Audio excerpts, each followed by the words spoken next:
Part 7, which is debating clauses 104 to 109 and the schedule. No speakers. I call the Honourable David Cunliffe. Oh, Mr. Chairman, thank you very, very much. It's one of the biggest parts of the bill. It is. It's huge. It's going to go for ages. Look, Health cards, Part 7, Mr. Chairman, is a particularly important part of this bill. And it's particularly important because it reflects the process that's gone on so far. This is a grab bag. It's entitled Amendments to Other Legislation. Well, how non-specific can you possibly get as to entitle a part Amendments to Other Legislation?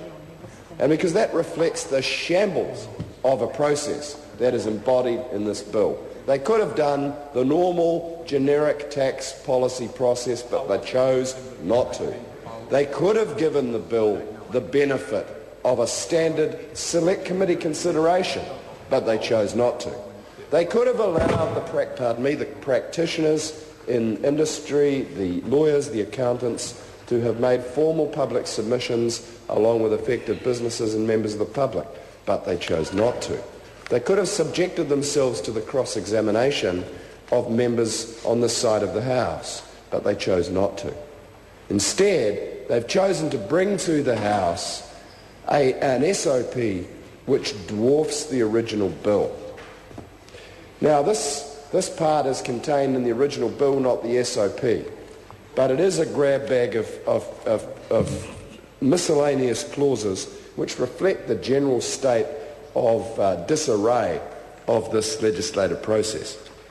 The first one is Clause 105, Deductions from Joint Bank Accounts, the Gaming Duties Act Amendment.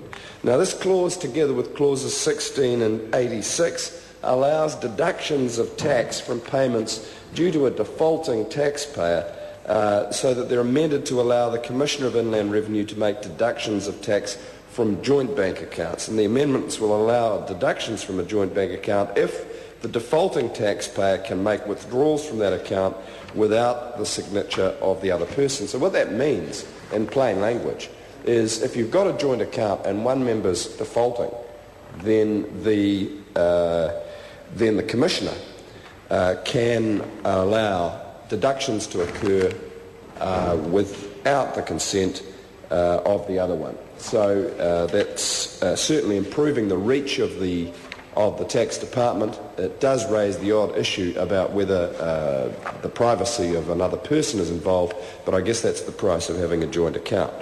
Clause 106, provisional tax relief for the super city transition, is a matter of some considerable importance because this is the tax implication of the new structure of the super city, and it's specifically designed to accommodate the fact that most of the business in the super city is not going on at the council level, it's going on at the CCO level.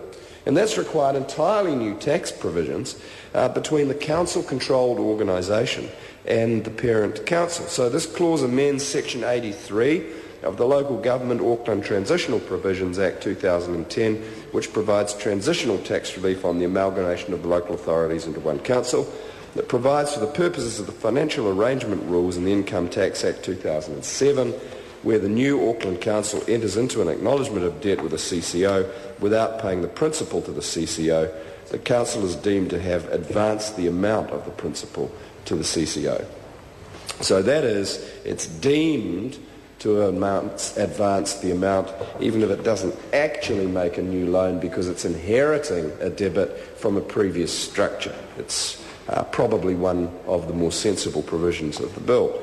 As part of the super city restructuring, certain assets owned by existing local authorities will vest in CCOs owned by the Auckland Council. No problem with that, sensible enough. The issue at stake is the balance, of course, this is old territory, but the balance of authority and oversight between the parent council and the plethora of CCOs into which most of the activities of the new council have been devolved. And it's of great cheer to this side of the House to see that the new Mayor, Auckland, has ensured good transparency at the CCO board level by insisting on the publications of board papers.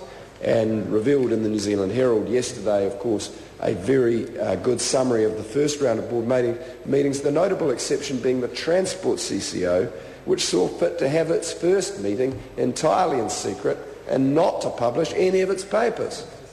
So we've got the paradox that the largest, most important, Mr. Chairman, the largest, most important CCO has been hitherto conducting its arrangements in secret.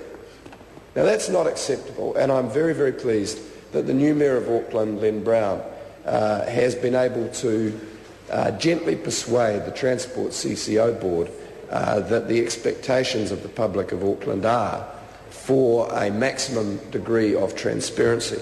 So that's excellent. Now, there are some debt implications that are tidied up in these clauses. Clause 106 of this part, the debt relating to the assets owned by local authorities vested in CCOs will not be transferred to the CCOs, but will be assumed by the Auckland Council. In turn, the CCOs then enter into an acknowledgement of debt to the Council for the amount of debt attributable to the assets. Now that's interesting because, in fact, despite the locus of control being vested in the board of the CCO, the debt is vested in the Council. Now, on this side of the House, this just smells slightly familiar, the old right-wing tendency to socialise the losses and the risks and to privatise the profits. That's exactly what's happened in the global financial crisis. That's right. The taxpayer around the world has had to underwrite the huge bonuses made by the crocodile shoe brigade on Wall Street. It's an outrage. And that's right. What would have happened otherwise? Well, if there'd been a decent regulatory framework, we would never have had the level of bonuses paid.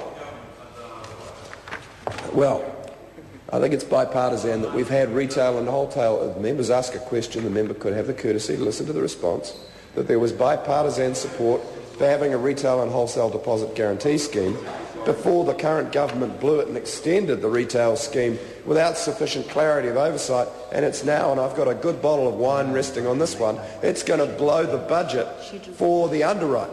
It's going to blow the budget for the underwrite because not only is it turned down a really good recapitalisation proposal on South Canterbury Finance, and it's going to end up paying a whole lot more by the time it's brought the asset sales to book, but it's had equitable mortgages, another 180 odd million, which has been deliberately put into receivership by the owners before it's actually anywhere near insolvent. And when asked why they did it, they said, well, you know, we don't want to take the risk.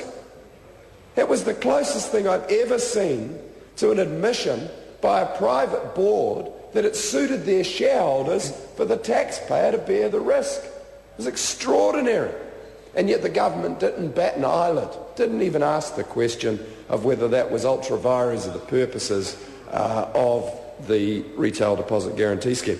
And if Dr. Hutchinson would like me to go on, I could probably spend 2 or 3 calls examining the details of the scheme a little more fully, but I think he probably wants to get home sometime tomorrow. So, it could be Monday. Let me move on to section EW3 little 2. Now, in this clause, well, isn't it interesting that Mr. Brownlee, the Leader of the House, has not taken a call? Not taken a call.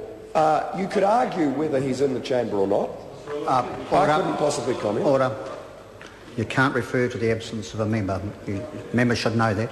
David Cunliffe. In which case I won't refer to it, Mr. Chairman. You're quite right. Now, the general definition of financial arrangement in section EW32 does not apply to the acknowledgement of debt because there is no consideration paid by the Council to the CCO, no consideration, violating, therefore, a standard practice of contract law that a contract is not a contract until consideration has been exchanged, and that an agreement to agree is not an agreement in law until such consideration has vested. So here we are in the dead of the afternoon, the week before Christmas, under urgency, doing what? Overriding a bill which was agreed by consensus in the Finance and Expenditure Committee by every party in the House making perfectly sensible but necessary tidy-up amendments. We had consensus on these points until the Minister brought into the House an 80-page SOP